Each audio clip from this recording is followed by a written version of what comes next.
आपका नाम हज़रत मखदूम अलाउद्दीन अली अहमद साबिर पाक है। आप गौस पाक के पड़पोते हैं। हज़रत बाबा फरीद के भांजे हैं। बाबा फरीद के भांजे भी हैं, आपके पीर भी हैं, मामू भी हैं, ससुर भी हैं साबिर पाक। 3 रिश्ते हैं। और आप जब दुनिया में तशरीफ़ लाए तो एक छत पड़ गई थी। आपने सबसे पहले आँख खोली तो आसमान को देखा और कलमा पढ़ा ला इलाहा इल्लल्लाह मुहम्मद साबिर पाक। आप पहले बहुत कमज़ोर थे। तो आपके माताजी ने सोचा मैं अपने भाई के यहाँ छोड़ दूँ तो ये कुछ खा पी के तंदुरुस्त हो जाएंगे, दीनी कुछ तालीम हासिल कर लेंगे, कुछ पढ़ लिख लेंगे। तो आप वहाँ गई अपने भाई के यहाँ, कहा ऐसे मेरे बच्चे को रख लो, ये कुछ तालीम पढ़ लेंगे, कुछ खिदमत करेंगे, आपके पास सेवा में रहेंगे। तो आपने कहा लंगर पकाओ और लुटाओ। लंगर खाने में आपकी ड्यूटी लगा दी, जो पाकिस्तान में था लंगर। 12 साल तो सिर्फ नाम है आपका, 12 साल आपने लंगर बांटा। 12 साल यहाँ खड़े रहे, 24 साल हो गए। 12 साल रोटी लेके रखने की इजाज़त मिल गई थी। वहाँ रोटी के चट्टे लगे थे जिस आपने अपने हुजरे में रहते थे। तो आपने लंगर खाने में ड्यूटी लगा दी, कहा जाओ लंगर पकाओ और लुटाओ। जब 12 साल हो गए तो आपके वालिदा ने सोचा कि मैं अपने बच्चों को जाके देखूं तो कुछ खा पी कर तंदुरुस्त हो गया होगा। जाके देखा तो और कमज़ोर पाया। तो वहाँ गई अपने भाई के पास, पूछा क्या बात है, यहाँ सारी दुनिया खाना खाती है, मेरे बच्चे के वास्ते खाना नहीं। आपका नाम अली अहमद था, तो कहा बुलाओ अली अहमद को।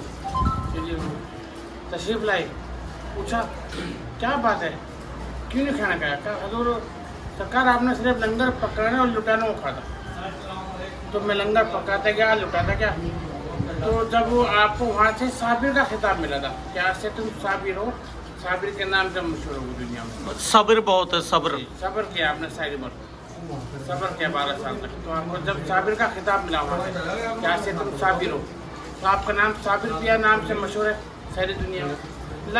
लेकिन लंगर खाने की इजाज़त फिर भी नहीं मिली थी।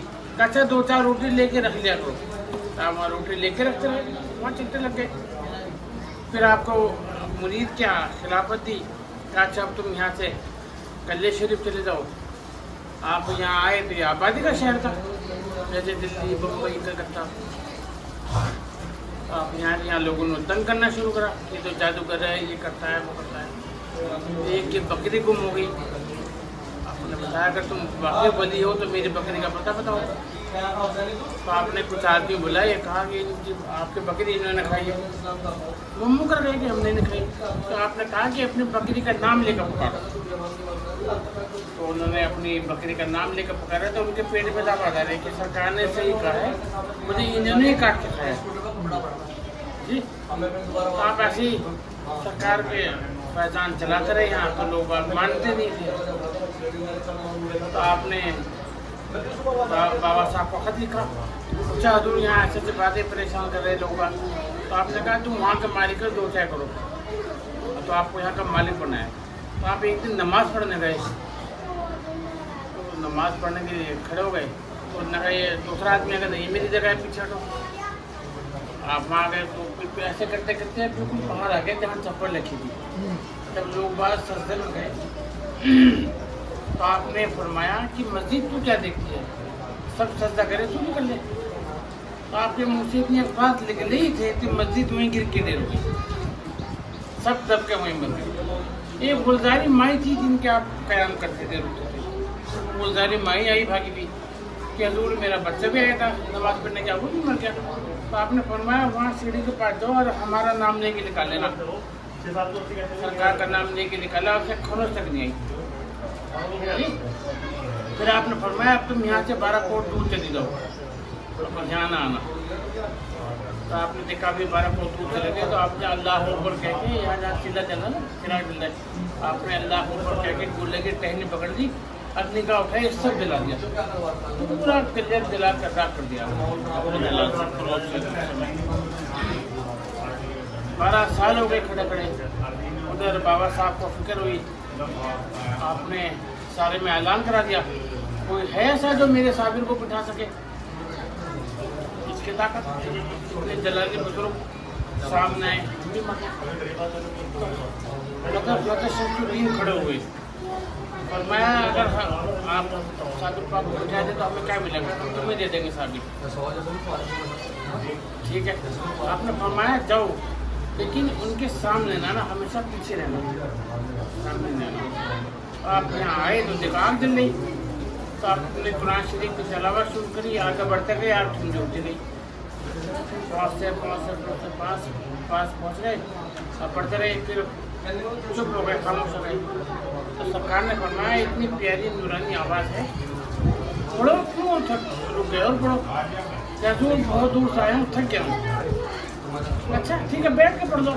तो आपने फरमाया हजूर ये कैसे हो जाए? आका खड़े रहे, गुलाम बैठ गए। जब कहा था चलो हमें बैठो, जब आपने पीछे से सहारा दे के जब बैठाया था, तो आप वहाँ खिदमत में रहते थे। तो कूलर की छाँव ऐसी थी कि उसमें हर वक्त मौसम में बाहर रहती थी अलग ही। आपको नमाज का टाइम पता करने के लिए हज़रत ख्वाजा शमसुद्दीन को कूलर की छाँव से हटना पड़ता था, टाइम देखने के लिए कि अभी टाइम है, जोहर का टाइम है, बसर का टाइम है, मगरिब का टाइम है। नमाज पढ़ते थे, इधर और में रहते थे। तो फिर आपने कहा आप तुम यहाँ से जाओ, आमिर के किले पे भर्ती हो जाओ, राजा के यहाँ, राजा के फौज में भर्ती हो जाओ। एक बात का ध्यान रखना, जिस दिन तुम्हारे से कोई करामात जाहिर हो जाए तो सोचना हम पर्दा कर रहे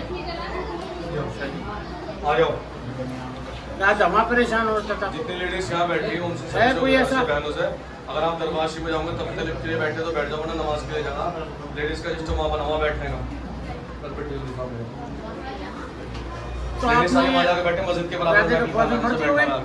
अब राजा परेशान होता फिरता था, किसी के पास की दुआ करते हैं खिलाफत हो जाए, तो ऐसे करते करते एक ने कहा कि आपको फौज में खुद एक वली मौजूद है, जब तक वो दुआ नहीं करेंगे आपके खिलाफ फतेह नहीं होना।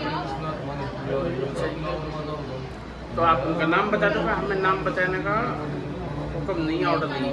तब पहचान बता दो, आप पहचान बता दो कि एक दिन वो आएगा, आंधी तूफान चलेगी। पहले वो खेमे लगते थे, तंबू लगते थे, तो सब खेमे उड़ जाएंगे, वो खेमा मौजूद होगा, सब चिराग बुझ जाएंगे, वो चिराग जलता होगा, ये पहचान है। अब राजा इंतजार करने लगा, आंधी तूफान है, वो दिन भी आया तो राजा निकला बाहर, देखा वो खेमा मौजूद है, वहाँ चिराग जल रहा है, ख्वाजा शमसुद्दीन बैठे हैं। अब कुरान शरीफ की तिलावत करें, आपने जाकर पैर पकड़े कि हजूर मुझसे गलती हो गई, मैं आपको पहचान नहीं सका। मैं तो कुछ न करूँ, आप ख्वाजों न करूँ, मैं तो कुछ भी नहीं, आदमी जान बचाता है अपनी। नहीं, आपने मेरे लिए दुआ कर दी, मेरे खिलाफ बताओ।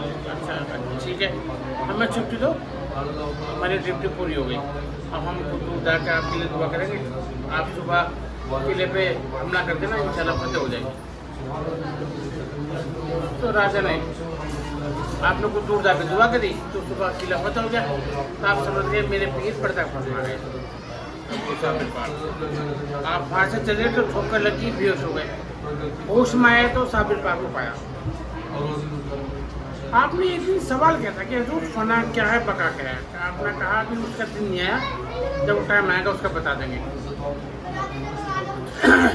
अगर ख्वाजा शमसुद्दीन तुर्क-पानीपती सरकार के खलीफा भी हैं, आप तशरीफ लाए तो देखा आपका जिस्म मुबारक रखा है, एक शेर इधर बैठा है, एक इधर बैठा है, फादर के लिए, तो दोनों शेर चले गए। तो आपने फरमाया था कि मेरे जिस्म मुबारक को हाथ नहीं लगाना, आँख बंद करना, ख्याल करते रहना, सब जाना था तैयार हो जाना। तो आपने वैसे ही किया। तो आपने देखा यहाँ कोई है नहीं नमाज पढ़ाने वाला, तो आपने जहाँ नमाज बिछा के नमाज पढ़ाने खड़े हो गए। तो देखा इतने में कोई घोड़े में घुड़सवार तशरीफ लाए, कहा रुको जनाज़ हम पढ़ाएंगे नमाज। तो आपने नमाज पढ़ाई, इधर सलाम फेरा, जितने वली हैं सब मौजूद हैं, इधर सलाम फेरा, हुरो मलाइक फरिश्ते मौजूद हैं। तो आप नमाज पढ़ा के जाने लगे। तो आपने घोड़े की लगाम पकड़ दी। फरमाया कि हजूर कल को किसी ने पूछा कि तुम्हारे पीर की नमाज किसे पढ़ाई, मैं क्या जवाब दूँगा? तो आप नकाब में थे, आपने हल्का सा नकाब उठाया, देखा खुद है। ख्वाजा शमसुद्दीन वो दिन याद करो, तुमने वो सवाल किया था कि फना क्या है बका क्या है, तो ये फना है, ये बका है, अल्लाह का वली कभी नहीं होता। तो ऐसे यहाँ लोग बाग आते हैं, अपनी मुराद लेकर आते हैं, सबकी दिल तमन्ना पूरी होती है। सिर्फ मामला यकीन का है, जिसका जैसा अकीदा यकीन होगा उस हिसाब से काम हो जाएगा। हमने ऐसे भी देखे हैं जो चरपाई पर ला कर डाल देते हैं, लेकर आते हैं यहाँ डाल देते हैं, 3 दिन में अच्छे रहते हैं। और ऐसे भी देखिए जो गेट तक आए अंदर भी नहीं पहुँचा, काम हो गया। और ऐसे भी देखिए 10 सालों के पड़े काम नहीं हो रहा। सारा मामला नियत का है। यकीन है तो सब कुछ है, नहीं सब बेकार है। ठीक है।